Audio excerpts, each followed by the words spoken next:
limitantes. E a gente vai entender o que são essas crenças. Algumas que nos limitam de correr atrás dos nossos sonhos, de conquistar as coisas que a gente gostaria. Sabia que pode até nos limitar a ganhar dinheiro? É isso mesmo, doutor Guilherme Loss? É verdade, Cássia. Crenças são construções ideológicas pré-moldadas, né, que vão sendo formadas na nossa mente com o decorrer da vida.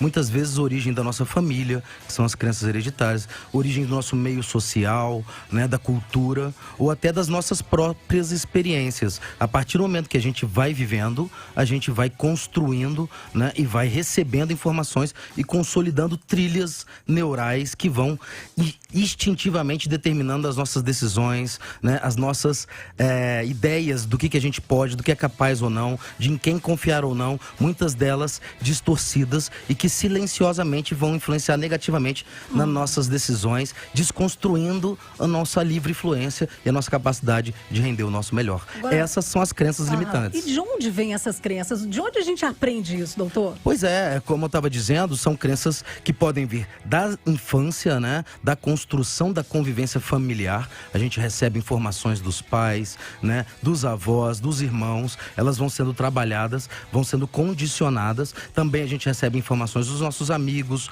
dos meios sociais, da cultura, da mídia e também a partir das nossas próprias experiências. E muitas delas vão construir interpretações distorcidas da realidade, distorcidas do nosso potencial, muitas vezes influenciada por medo, por vergonha, e isso vai criando condições que bloqueiam a nossa liberdade, o nosso livre-arbítrio e a nossa capacidade de render o nosso melhor. Vamos dar alguns exemplos aqui de frases que por trás têm crenças limitantes? Olha só, você não faz nada direito, você não é capaz, você só atrapalha.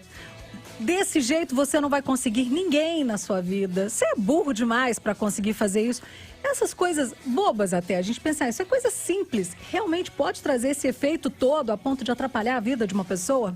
Pode sim, Cássia, até porque muitas vezes essas frases impactantes, elas vêm de pessoas que têm um vínculo afetivo muito profundo com a gente. Então, o impacto emocional traz como se fosse um efeito de caneta marca-texto. Aquilo fica ciclando na nossa mente e a partir do momento que aquilo cicla, vai construindo uma verdade irredutível que influencia de maneira instintiva a como a gente se vê, como a gente enxerga possibilidades, como a gente acredita no que pode ou não fazer, como a gente determina a perspectiva da nossa vida como um todo, determinando repercussões na nossa carreira, na nossa vida afetiva, na nossa liberdade de ser.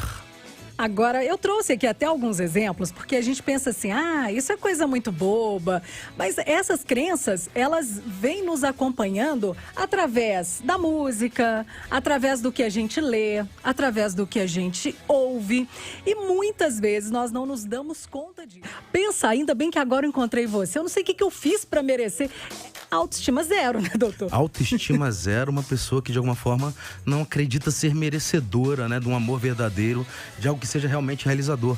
E é interessante que, que muitas vezes na criação, né, com um intuito educativo, construtivo, positivo, os pais corrigem, criticam, né, quando o filho acerta, ele, isso aí, meu filho, parabéns. Quando o filho erra, nossa, que absurdo, isso não pode. Então, esse tom de voz elevado, com uma expressão facial muito intimidante, marca mais a memória da criança quando ela erra do que quando ela acerta, né? O certo seria corrigir de maneira suave, serena, falar, olha, não é assim que se faz, né? Você tem que prestar mais atenção. E quando acertasse, uau, sensacional. Então, essa marcação de som, né, de ênfase afetiva, de expressão facial, determina o peso da memória. E quanto mais você enfatizar positivamente as pessoas que estão próximas de vocês, melhor vai ser a autoestima dela. Boa tarde, aqui Carlos Alberto, aqui na Praça São Francisco, com Carlos Pratos, direto aqui para Itatiaia. A experiência que eu tenho é pela minha mãe, que sempre é pessimista, né, quanto às realizações da gente, e me tirou uma vez de uma promoção de emprego, que era para o interior, ela não quis deixar, me tirou de um concurso da polícia, que ela falou que não era para ser polícia. É isso que aconteceu comigo. Geralmente é ela que realmente põe para baixo, mas pelo pessimismo dela. Ixi, doutor, aí. Vemos um caso aí, né, de uma mãe que segue uma linguagem afetiva que foi construída nela. Eu costumo sempre dizer isso.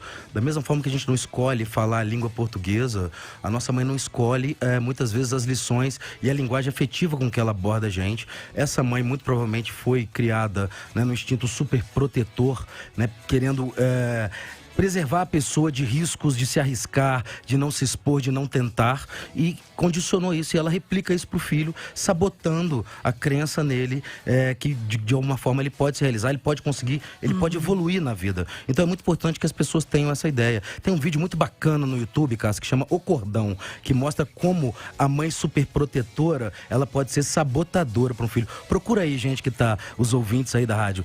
O Cordão mostra o quanto uma mãe super protetora, que por mais que tenha um instinto maternal de fazer o bem, muitas vezes sem perceber prende, condiciona e cria restrições que impactam e limitam o futuro e o desenvolver da vida de um filho. A Luciana Pereira, ela falou que teve uma experiência, mas com os familiares da família dela que a julgaram, né, por não ter grana para comprar as coisas. Ela falou que compra sim, já pagou tudo, que inclusive compra mais, tá?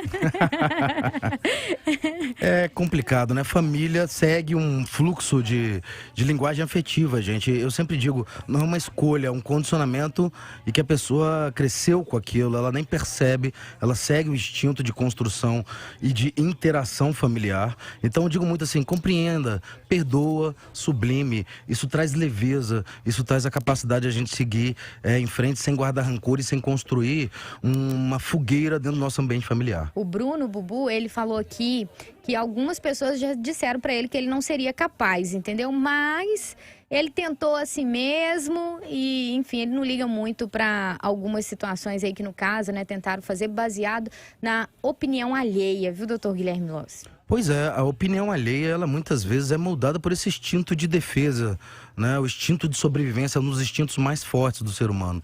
A gente deve acolher, ter a consciência do risco, mas sempre exercitar a ênfase positiva, exercitar a ideia de que vale a pena tentar. A vida é tentar, cair, levantar, tentar, cair, levantar, até que de uma hora para outra, quando você menos espera, você encontra um caminho que te sustenta, que te mantém forte e você cresce com aquilo. Você não pode perder a fé. Fé é sempre seguindo, tentando, superando. Fé, acima de tudo, em si. É a partir da fé em si que você desenvolve o resto. Por exemplo, o Davidson, de João Molevade, diz que trabalhou 5 anos em um restaurante, o patrão estava procurando uma pessoa para repassar o comércio, ofereceu para ele, disse que ele era capaz, conhecia bem todas as capacidades dele. Aí ele foi pedir conselho para uma tia que o criou. Ela falou assim, olha, que ele não ia conseguir, que ele não conseguia nem amarrar as próprias calças. E disse, hoje sou pintor de paredes.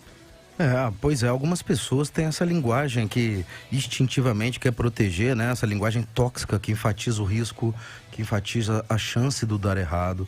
A gente tem que escutar, mas ter o filtro. Você pode ter consciência dos riscos, mas você deve sempre exercitar e construir associações e condicionantes positivas. Então, você ter a consciência do seu defeito, mas exercitar a ênfase na sua qualidade. Isso constrói autoestima e constrói autoconfiança. Uma coisa muito perigosa que acontece, Cássia, é na hora da crítica com crianças ou com amigos, com pessoas. A gente fala, você é um irresponsável porque a pessoa teve uma atitude incorreta. Aí ela veste aquela camisa, eu sou irresponsável. Mas na verdade, né, muitas vezes a coisa é uma situação, é circunstancial. Então, certo é a gente dizer, você está sendo irresponsável nesse momento. Repense a forma como você está conduzindo sua vida. Isso dá margem da pessoa acreditar nela mesma. E a gente tem que fazer essa reinterpretação quando a gente escuta essa frase desconstrutiva do outro. E dá ela a possibilidade de mudar também, Exatamente. né? Meu nome é Aparecida, sou motorista de táxi, estou aqui na Praça São Francisco das Chagas, no bairro Carlos Prates. Eu não me importo com o que as pessoas dizem sobre mim ou querem que eu faço o que me der na telha.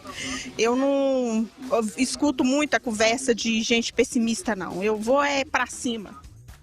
Ó, que coisa boa. Tem mais um bom exemplo aqui. Minha mãe sempre dizia, o bem vai prevalecer contra o mal. Aprendi a ter resiliência, levantar sempre após um tombo. Quando dizem que não vai dar certo e que eu não vou conseguir, eu dou a volta por cima e consigo concretizar os meus projetos.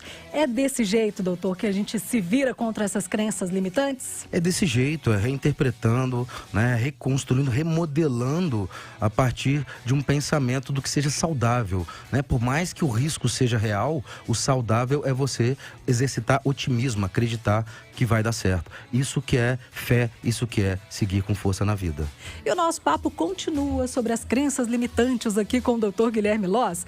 Ô, doutor, eu tenho várias mensagens, várias participações dos ouvintes aqui pelo WhatsApp. Eu vou tentar colocar algumas aqui. Vamos lá. A nossa ouvinte diz o seguinte: eu tenho uma cunhada que me colocava para baixo por minha profissão de diarista e por muitas outras coisas também. Só meu irmão que deixou ela, foi o meu irmão que deixou ela me colocar como a pior pessoa do mundo. Hoje eu estou numa situação boa e todos têm os seus problemas. Eu estou fazendo curso de direito. Aí ele disse que ela mentiu numa briga com ela e que no final das contas eles criaram uma imensa briga entre a família, que dói no coração eles estarem em pé de guerra, mas que ela conseguiu superar e está numa situação melhor.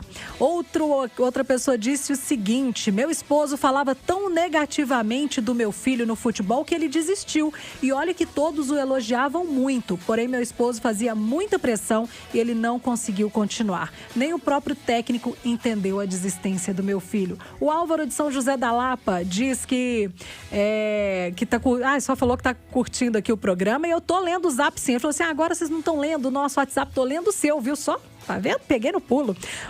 A Nani, do bairro Bom Jesus: nunca me intimidei por palavras de pessoas que tentam me fazer acreditar que eu sou fraca e que eu não ia conseguir. Somente eu sei do meu potencial e isso serve para todos. Se você sonha, você pode realizar. Olha isso, doutor. Que mensagem bonita, né? É isso aí. Na verdade, assim, gente, crenças limitantes, elas podem acarretar pensamentos rápidos, né, automáticos, acelerados, que de alguma forma vão gerando ciclos viciosos que podem construir baixa autoestima, né, descrença em si, né, e vai muitas vezes gerar uma margem até para desenvolver doenças como depressão, fobias. Se você exercita quando você entrar nele, você vai ficar tenso, você gera uma pré-tensão que te desgasta, te consome e te sabota.